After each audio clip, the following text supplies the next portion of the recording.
हाथों में बंदूक और जिस्म पर कई किलो वजनी बुलेट प्रूफ जैकेट पहने यह हैं खैबर पुख्तनख्वा के पुलिस एहलकार, जो गर्मी में ड्यूटियां देने के बाद अब ईद के पुरमसरत मौके पर किसी खतरे के पेश नज़र फ़राइज़ सरअंजाम दे रहे हैं।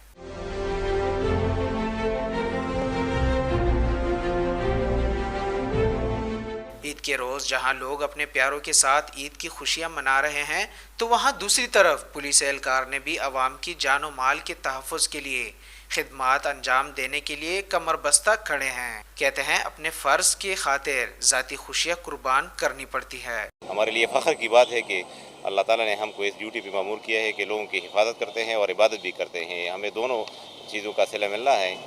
जिस तरह अफसरान बाला की अहकामात के मुताबिक पेशावर में सिक्योरिटी की रमज़ान में और ईद में सिक्योरिटी प्लान है, उसके मुताबिक हम चल रहे हैं। अल्हम्दुलिल्लाह सब कुछ बराबर है, हम खुश हैं। ईद उल फितर के मौके पर ड्यूटियां देने वालों की खिदमात को अवाम ने भी सराहा।